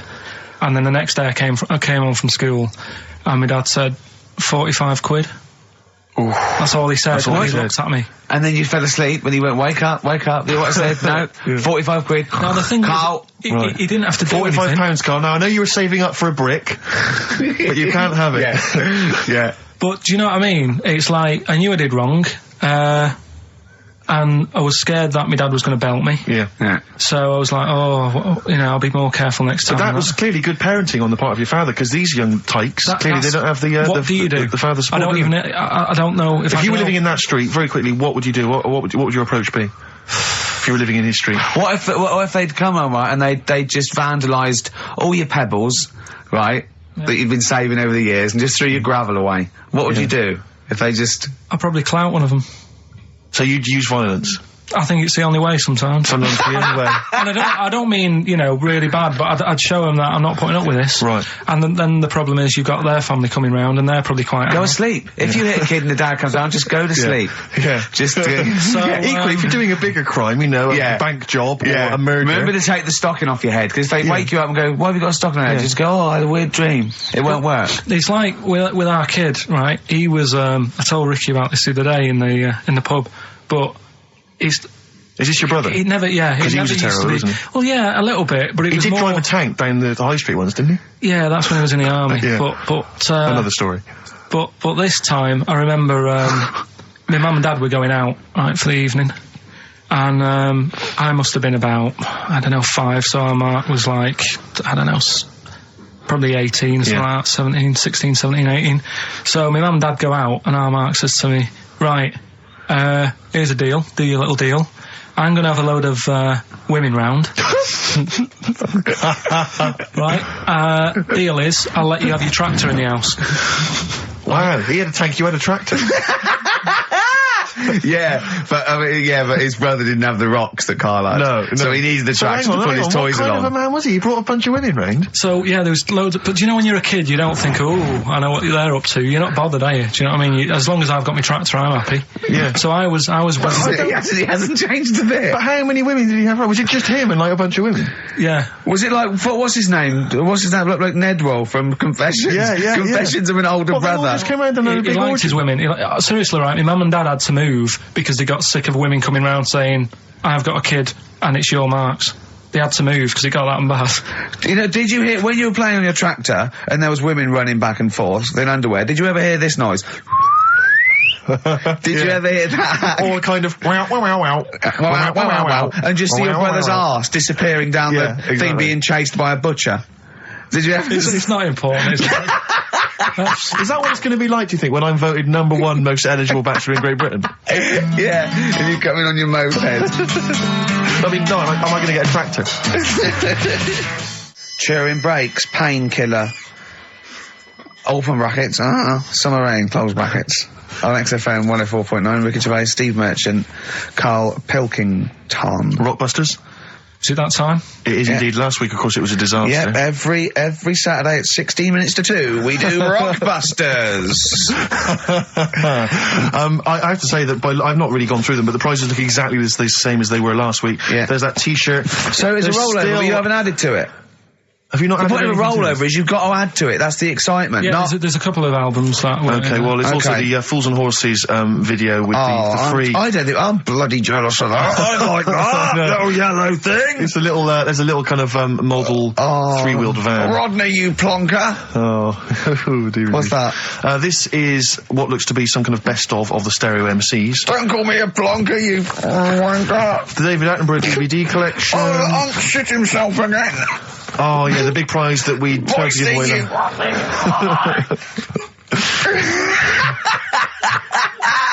Best chill out album.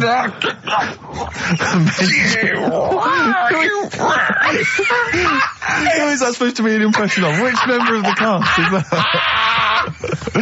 Oh, Is that Cheeky Dell? I don't know. Best chill out album ever, the best air Brilliant. guitar volume 2, and Brilliant. of course for all our fans, Doctor Who, The Aztecs. That's on DVD, and that's one of the William Hartnell Doctor Who. All right, that's the worst impression I've ever heard. That's brilliant. Right, Rockbusters then. Right, three cryptic stuff. Oh, come on. Right. Rodney, Three, I can't do it. No, come on. Right, three cryptic, clues. some of which may be wrong. Yeah, and don't take the letters literally. Yeah. Right, go on. And some initials, and it makes up a band. So here we go then. There's 3 of them. You email in ricky.gervais@xfm.co.uk. Yep. Right, here we go then. Number 1. The weather stinks, doesn't it? The weather stinks, doesn't it? Yeah. That's R. That's all. Right. The weather stinks, doesn't it? Yeah. Second one. Look, Gran, just get on the boat and help us out. All right, give us that again. Look, Gran, just get on the boat and help us out. Look round, just get on the boat and help us out. What's the initial? R again. R again, interesting. Yeah. And then the third one, if you're going to do that with your drink, I'd let it settle for a bit before you open it. CK. CK. All right. Once more? So quickly, all the way through then. Number 1, the weather stinks, doesn't it? That's R. Look, Gran, just get on the boat and help us out, will you? That's R as well. And then the last one, if you're going to do that to your drink, I'd let it settle for a bit before you open it. CK. Ricky.gervais@xfm.co.uk. Brilliant. Fantastic. Right, we'll have a bit of vinyl. Let's have a classic from the Merchant Collection. That's going to be the new single. Eminem. Sing for the moment. I like that. Not On bad, XFM, 104.9, Ricky Gervais, Steve Merchant, Karl Pilkington. All right, Karl? All right. What's the matter? Huh? Just, you know what's the matter? What? Should I explain? If you want. I'm sort of an independent adjudicator, and I couldn't help but notice that you both went out to make the teas, but only one of you came back with a wig made out of that poppy stuff that you pack. Bubble wrap. Bubble wrap, yeah. That you And he didn't want me to do it with sellotape, so I kind of did it with elastic bands that I found. Apparently it hurt his ear, it's cut into his head, and look at him, he's annoyed. I don't know. There's not many times I've ever done, any form of work really, where halfway through it, let's say a 2-hour live radio show, one of the people has said to the other, can I make out of this big cardboard box a bishop's hat for you? Well, I did that, and start fashioning that. And when you should be and the concentrating on the sellotape show. hurt his eyebrows. So when we went to the kitchen, I kind of did it with elastic bands, and that was cutting into his ear or something. I don't know, making excuses. Oh, Carl, you are here for Ricky Gervais's amusement. I think if you check the small print of your contract. Have you got anything interesting about a monkey or an ape so we can do chimpanzee that? I know something that a lot of other people will know, but I'll Well, let's do it then. What's it called again? Well, should we do a jingle? Well, do a little jingle for us then. Oh, chimpanzee that! Brilliant. That's great. Right. So I look forward to that every week. Yeah. And what's Go on, your who's this interesting interesting chimp fact? fact? Right, it's about this monkey ages ago. Of course. Don't know where it happened. 17th century? I think it was a chimp. Right. Got caught having a fag. You know it? What do you mean, do I know it? Oh, narrow it down. Loads of chimps are caught with woodbines. Right. Got caught having a fag. So it was sent to court. And Was it underage? it was And it got someone to go into the newsagent for him. Like, Did he get a bigger gorilla to go into the newsagent to get 20 Rothmans? it ended up doing time. Because it was Go back a minute. something. Wait a minute. What I mean- Whoa. No, I don't know that's as much as I know, so there's no point questioning. That is as much as you know, isn't it? Quite literally. Sorry, but why did he go to prison? It's against the law to have a monkey having a fag. In a built-up area. What are you talking about? It's against the law for a monkey to have a fag. What if it got it himself? Even if it just... What about if it earned it himself, just like moving tyres round or mucking out the zebras? I don't know the full story. You don't know the full story, do you?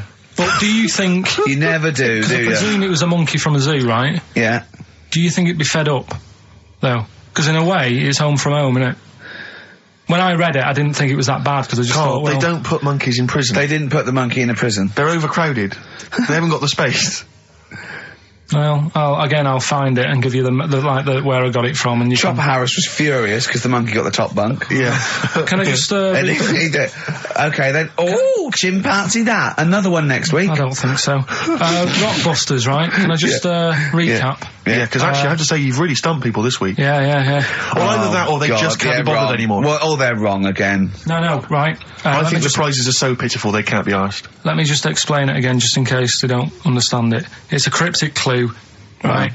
And it makes up a band, and the initial that I give you is the initial that the band or the artist starts off with. So last week, I can't remember, but we did AK, an exploding pet, atomic kitten. That explains it. So very quickly, number one. No, last week we did FP. That you gave out the clue. FD, Frida Payne. Yeah, it was an error. So they're all right this week, though, are they? Yeah, the weather stinks, doesn't it? That's the cryptic clue, and the letter is R. Number two. That's the rainy smell, boys. Right. Look, Gran, just get on the boat and help us out, will you? That's R as well. And the last one, if you're that's rigging nanny. If you're going to do that to your drink, I'd let it settle for a bit before you open it. That's CK. Right. Ricky.gervais@xfm.co.uk. Plus, keep your problems and queries coming in for Carl. We've got another one as well, which I'd like to give you after the next track, Carl, if I may. All right? You've got a problem, haven't you? What with? Oh, yeah. Listen to this, Carl. Let's play a record. Let's come back with this. It's an amazing problem. Wow. You're getting celebrities asking me questions now, Carl. That's David Bowie. Is there life on Mars? Do you reckon? I reckon there's more going on than just us messing about. I reckon. I hope so. I think. Tell Steve your problem that you aired to me. Well, do you know, like, I'm always thinking about stuff when I'm washing up. I'm just going to look at Steve for the reaction when this question comes out. Okay. There's been a few things I've been thinking about. Do you know, like, how I try to confuse a computer by putting in Y in the search engine? Yeah. So, along the lines of that, I was thinking in the week, if you put a chameleon on a mirror, what would happen? Right. And also, this is a bit of a bigger issue. We're always making more and more stuff, right, in the world. You know, big buildings, big planes, big boats and that. Will we ever get to a point where all this is too heavy for the world to handle? Right, what error has he made there, Steve? What physical, scientific error has he made there with that question? I can't begin to explain it. Karl, we're not getting the rocks from other planets. It's already here. It's like having a big pile of books in a room and then moving them over to the other side of the room and build a thing going, oh, can the room take it? I'm building a lot of things out of these books. What about plastic? Where's that come from? Other chemicals that existed on the planet. Yeah. Do you see the point? Hang on a minute, though. What about a little tree? You plant that as an acorn, it grows, Rick. That's bigger. That's more stuff. Yeah. Don't listen to him, Karl. He's patronising you. What about acorns and that, though? Right. They grow from minerals and proteins already in our atmosphere or in our the mass of Earth. What about a cat, Karl? Right, you get it. It's a very tiny kitten, but it grows up and it's bigger. Karl, he's doing it on purpose. Elephants. They're very small to begin with, but they get bigger and bigger and bigger until they get heavier and heavier. Mind you, dinosaurs have gone. You know, but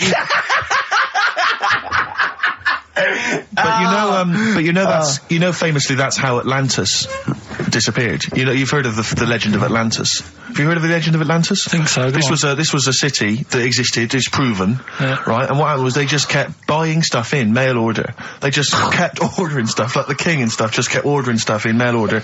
He brought girls across, carpets, a lot of carpets. He kept buying TVs, big screen TVs and stuff like that. And eventually, he bought up all the myrrh that the wise men didn't want. Yeah, because he's from like olden times, and he just kept buying stuff, crazy. Like he was just a shopaholic, basically. Mental it was. And he was ludicrous. It was like, and in the end, it just sunk. It just sunk. Too heavy. And it just sunk. So, to the Earth, the more planes we build, the more trees we let grow. Yeah. From acorns. And more than that, what about all the people who are overeating? There's only one thing to do in this world. I think we've got to kill off endangered species and burn trees. That's the only way the Earth can survive. You mental. Right, what are you doing? Right. Okay, look, quick query for you. This is from Jay. He's got a problem here. He says, my parents won't let me ditch my studies. He's currently reading modern languages at London University. Sure. He wants to follow his dream, but his parents won't let him, of being a dancer. Karl. Worse than that, he says that they're trying to arrange a marriage to a bunch of minging daughters of people they know from good families. He doesn't know what to do, so he's got the arranged marriage coming along, and he's also got, he basically wants to be a dancer. His parents are forcing him into something more practical. Well, the first thing, right, I don't think live your dreams. The arranged marriage thing is such a bad idea. Okay. Because I think too many people go on looks. Right. And then you soon get bored of that, and you find out the person who you're knocking about with, it's actually not your type. Right. Why don't you arrange marriages for people? Well, I'm just saying, right, so I'd say, Jay, go along with that. I wouldn't worry about it. Okay. I mean, if they're really ugly, then, don't go along with it. But if they're half bad, put up with it. That's sure. all right. The dancing. Brilliant. Right? That's that solved. Brilliant. I wanted to be a dancer. After I did the boxing, right, I joined a dancing thing just near Man United's ground, right, called Twiggy's. Went along, I wanted to learn some moves. How old were you? Well, it was when Michael Jackson was, pretty big, so about 83, 84, 85, something like that, around there. Wanted to do it. When I went, it was shut, and it had become like a warehouse for toilet rolls. So in a way, I wonder what would have happened. Sorry, how is that an anecdote about you going through dancing? You've told me before, you did boxing for a while, you did dancing for a while. You had a true fight in the boxing, you didn't even get in the... That's not an... Imagine if that was a film! This is a boy's dreams of becoming a dancer. oh, it's shut. Next on. I mean, how is that a story? Yeah, that was Billy Elliot. Do you think it would have won quite as many awards? Yeah, brilliant. Footloose. All right, Yeah. I'm fed up. They banned it. Let's go. Oh, it's shut. Flash dance. First, there was. It's a warehouse. Never mind. I'm just saying, you know, you'll find something else. I think I got a go-kart after that. I bought a motorised go-kart and kept myself busy with that. So there's always other just things. Think, Alan Bennett has to sit down and really sweat over his stories. Yeah. He just opens his mouth. You are a living Alan Bennett character. So that's solved. Well, Jay, don't worry about that. There's no emotional problems I can foresee if you follow that advice. So the advice there is do an arranged marriage. If she's not ugly. minging, she's not completely minging. Yeah. And don't worry about dancing. Get a go-kart. Cheers. Great. Keep your problems coming in. Truth, Rest Your Head by Gene on XFM 104.9. Ricky Gervais, Steve Merchant, Karl Pilkington. While I was with Karl in that restaurant, while I was giving him the problems, the old fella with Viagra and the two fellas making love in the cubicle, we came up with a new idea, because he's dumping do we need him? As I say, he thinks the scientists have got together, they're never going to wipe out a limpet or a slug. They think they're good, but they're not that good. This is people that are lauded as great minds, and Karl has brought them down. He's taken issue with them. Like what? He went, right, great thinkers, and I went, okay, then, Sir Isaac Newton, the father of modern physics. He went, is he the fellow with the apple? I went, yeah. He went, there again, see? Why do I need to know that the Earth sucks us towards it, gravity? He said, if I was floating around, it would be a problem. I'd ask his opinion. I went, what about Einstein? He went, again, I've never needed, and this is what he said, I've never needed MC squared in my life. The fella who invented the video, I watch one a day. You know what I mean, though?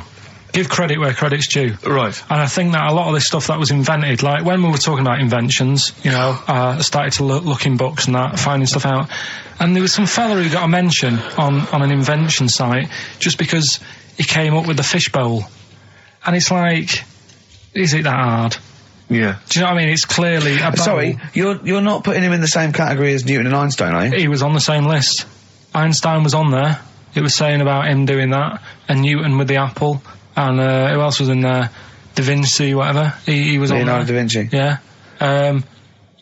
Is he the one who did Mona Lisa as well?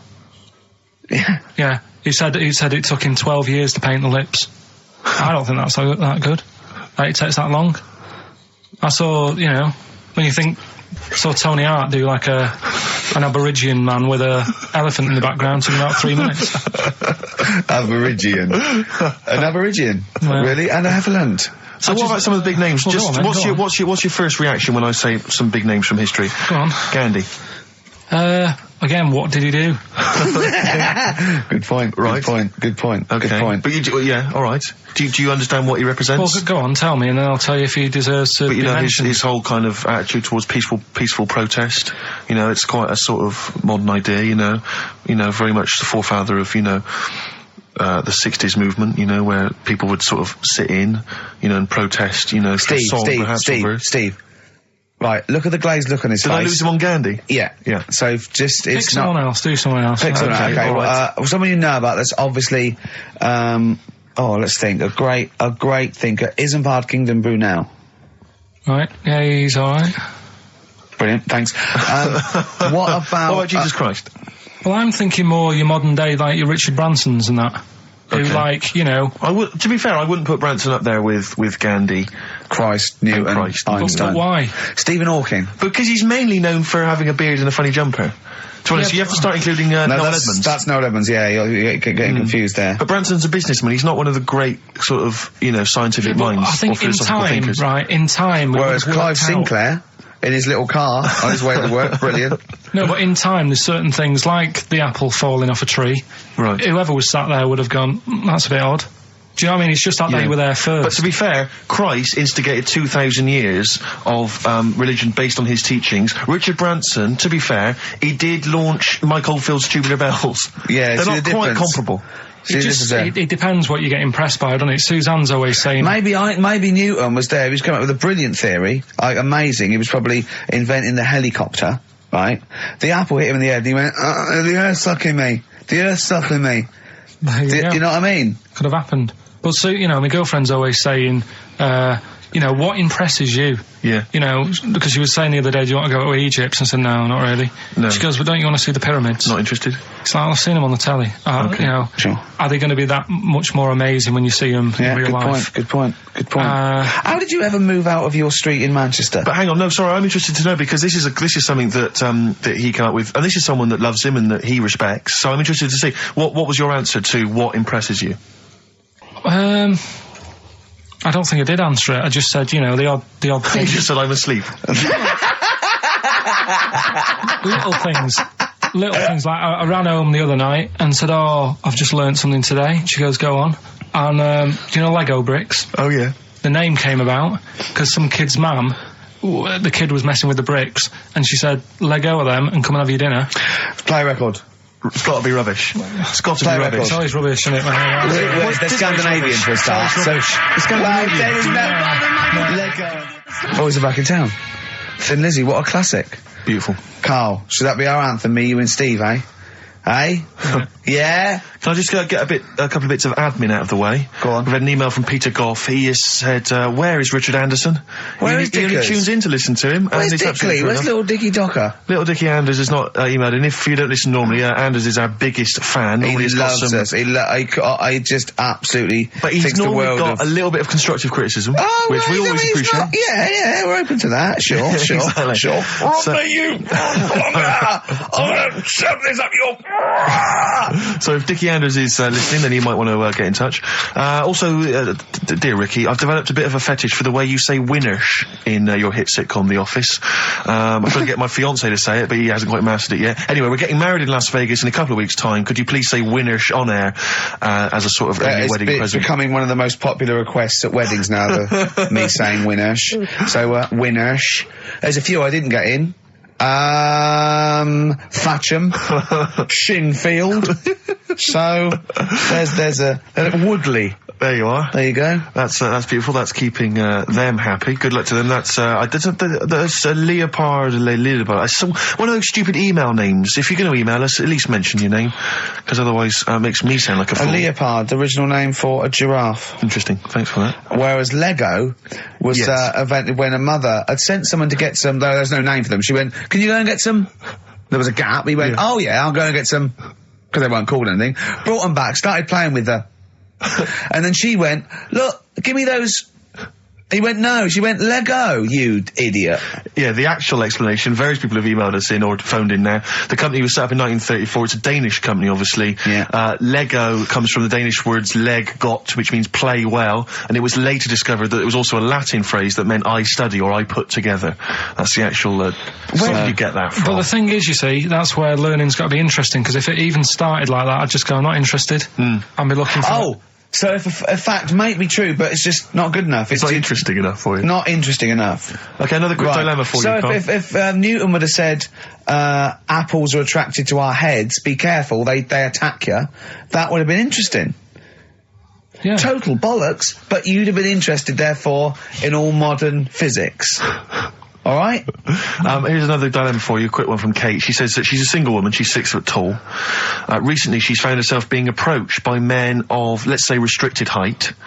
And she's not desperate, but is it ever acceptable in her, she wants to know now, is it ever acceptable for a taller lady to go out with a person of restricted growth? What do you think about that? If you see that on the street, do you think it looks bizarre, do you think it looks odd, or so should she a just go with 6 foot woman with, someone of a dwarfish persuasion. we can't say sort of that or the midget word, but I mean, as a little fella. Yeah. Is that so? There's a noticeable difference in their height. Is that ever a problem? Do you feel? She's 6 foot. He's 3'4". Yeah. If I saw it, I'd just think she's doing it. Okay, let's not do this now. No, come on, she's doing it what? Oh. No, for attention in a way. Because there's loads of other people. See, I told you, Steve. Yeah, okay. I know, but I'm just, I mean, is that serious? I think so. Well, I mean, whatever makes you happy. Please don't ask Karl No, these but sort do you know of what I questions. mean? If it makes her happy, then do it. But in a way, you're not going to have a normal life. Oh, God. No, but you're not, because they're going to get sick. I'm There's no so point bringing sorry. trouble onto yourself. Karl does not necessarily reflect the opinions Of the anybody management. else in the world. Hold on. This woman, she doesn't live in a forest in a little cottage, does she? She hasn't got long black hair and wears a sort of... She says the guy she's going out with is a miner. In Really? a crystal mine, yeah. And he just sings all day on his way Has to he work. got 6 mates? Apparently so. Okay, what do you think of that, Karl? I'm still... Sorry, I wasn't listening. I was thinking about... Someone just called up and called him dopey, Yeah. Yeah. didn't they? I mean, whatever. Do you know what I mean? Why? What's the matter with you? What's the matter with you today? I'm just saying. What, you're fed up with people taking issue with some of the stupid things you say? Lego was invented by a mother going, Lego of that. What are we going to do with all the buildings? The earth might collapse. What do you expect people to say? Well, Even our listeners know you're talking rubbish, and some of those aren't allowed to wear socks. I mean... Listen, right, last week when I did Do We Need Them, do you know when I called up one of the museums in a science museum? Yeah, are you talking to me? Yeah, I'm just saying, I wanted to tell you before when the song was on, but you're so busy listening to it. Yeah, was I so busy listening to a song I was playing? Yeah, but we're doing a radio show, aren't All right, we? what's your point? Well, I just wanted to say, she emailed in to say I got her name wrong, so I'm just apologising for that. What did you call her? I think I called her Jessica. What was her name? I don't know, I got it on email somewhere. This is not an apology! No, I'm You've just got saying... it wrong You've not again! even said her real name! How is that an apology? Well, I remember, I read the email, so, yeah, I Who are you apologising to? think her name's Jackie, I think. Oh, you've got it wrong again, haven't you? Well, anyway, and she just said if you want to see dinosaurs and that, go to the museum. You were complaining about that as well, weren't you? You went to a museum and there was too many dinosaurs. He said you just need 4. No, well, Steve, have you been to the one in Knightsbridge? I think this so. one that I called up, right? It's nice. You go in, you get a good collection of stuff. You walk in, there's 3 or 4 dinosaurs. You've had enough, right? I went into New York, right? I went to the museum there, hundreds of them. You can't move for dinosaurs. Yeah. It's almost like they're responsible for them being extinct. There's loads of them. So all I'm saying is, if you want to see a dinosaur, go to the one near Knightsbridge. They've got a nice selection, some old vases and stuff. It's worth going. So, Do you work for them? Because that was a pretty big sell. well, I just thought I'd mention You it. could work that into quite an advert, I imagine. Brilliant. Karl, you're fed up, aren't you? Because you had to get up early. Well, that's another thing, but will we give out the answers for... Let's do that after we've played the next tune. I have to say that I'm wondering if Rockbusters, like Do We Need Them, is beginning to run its course, because this week we've had very, very few right answers. I think you're just getting too complicated. Yeah, because his clues and his answers are rubbish. Why don't you start doing proper ones? These are good. We started off easy, if I you don't know, remember. I think some of them are a bit tortuous. They But don't anyway, work. Some of them don't work. Come up with some stuff then. let's play a tune. Well, I have. And we'll come back with the Rockbusters answers in a second. You haven't come up with anything. The Gravediggers, 1-800-SUICIDE. It's a good tune, that. I've always enjoyed it. XFM 104.9. Well, that's nearly it from Ricky Gervais. That's me, Steve Merchant. One of the 50 most eligible bachelors in Britain. I hope people as well, if you buy Company Magazine, if there's any ladies listening, every week, of course, I've played you a song for the ladies, and I hope now that you'll be able to return the favour and maybe vote for me. Buy Company Magazine, vote for me, so I become 50, the number one That's eligible seriously, bachelor. it wouldn't mean anything then, would it? What do you mean? Well, it wouldn't mean anything then, would it? If they voted you and you got into the top 30, it wouldn't mean anything because you've asked them to do it. What are you talking about? Of course, because it means that they care for me enough, and then they are impressed and charmed by enough that they've actually made that effort. That's beautiful. It's a beautiful I think gesture. that would ruin it. Well, let's wait and see what the results are. Do you think, I mean, just, getting off that, because we don't want Steve to use as a platform to get in the top 48. He's bound to beat a couple of people. But, what do you think of him now, Karl? Now you've known him for these many years. What do you think of his looks objectively now that you've known him? Can you remember what you first thought? Like I say, he's changed a bit. He's sorted himself out a bit. Yeah. Looks a bit better. How? What's he done? I don't know. His hair's better. Yeah, what was it before? It was just a bit nothingy. Do you know what I mean? It was like just like if you just let your hair grow and do its own thing. Whereas now it's got a style. Yeah. So Yeah. he looks good. Glasses, he's changed. His glasses are stylish. Yeah. Just stay sat down. Like Rockbusters. Some people like tall men. Yeah, go on. That's, yeah. Right, first one. The weather stinks, doesn't it? Yeah. That was R, which was rainbow. Right? Rainbow? Like rain is the weather, and it smells like body Bow? odour. Body odour. No, it's B.O. It's B.O. That's It's pronounced B.O.W. B.O. Well, yeah, but you've got to play... It's not pronounced bow, and it's not spout bow. Who calls it bow? Everyone knows it's B.O. What, you don't care? You don't care that doesn't work? Well, they got it, so again, as long as One they're getting person got as it, long as Carl. they're getting it. One person got it. Of all the emails, one person got it. Second one, look, Gran, just get on the boat, will you, and help us out. Go on. That was R. That was a Ronan, right? Ronan, who's Ronan? Ronan. Who's Ronan? Ronan Keating. But he's known as Ronan Keating. No, it's RK. not. No, it's not anymore, though. He's gone on his own, hasn't he? He's just known as Ronan. No, he's not. No, he's not. It's Ronan Keating. He's always been known as Ronan Keating. All right. So that doesn't work like that. Go on. Third one. Next. If you're going to do that to your drink, I'd let it settle for a little bit before you open it. That was CK. Right. Shake a can. Shake a can. If you're going to shake, you can. This is the worst competition ever. So, It's Chaka. have you got... It's Chaka. It's Chaka. It's Chaka Khan. Shake a can. No, Chaka Khan. What you got? Chuck a can might have worked. To Who- throw a can. Who got all three right, then? Well, because basically what happened was people We're just stopping this. emailed in 3 guesses. We're stopping and this. the guesses that were right came from Mandy Thompson in Hendon. Let's ruin but that frankly, one then. Well, let's run that into the ground. That's doing Eden ruined. No, we can't just bin everything on 1 week. I don't think we're going to get that. Oh, they're not as good as they think they are because you only picked on Newton Einstein. You don't know anyone else. You don't know who Gandhi is. Chimpanzee that. You've run out of I did like the jingle for that though. Oh, chimpanzee that. That was a great jingle. Yeah, But sadly, we won't be able to use that again. So who's won, anyway? Well, it was Mandy Thompson I mentioned, but as I say, she guessed, so I mean, she can have the prizes, she's welcome to them. But, Yeah. I think we should knock it on the head, Carl. Maybe you should come up with something Yeah. new. No, I think he's still got a few weeks in it. I think we should take some time off. Well, Yeah. What about, like, the foreseeable future? Don't know. song does for that the sound? lovers. Do you want to just play A song that? for the ladies. Listen, I think it's maybe the March issue of Company Magazine. Buy that. Top 50 most eligible people. There's probably an address or a phone number to call. And here's another song for the ladies, maybe just to charm you further. Tom the Model by Beth Gibbons and Rustin Man. Carl, say And Karen goodbye Allen. and say it nicely like you're happy. See you later. Is that the best you can do?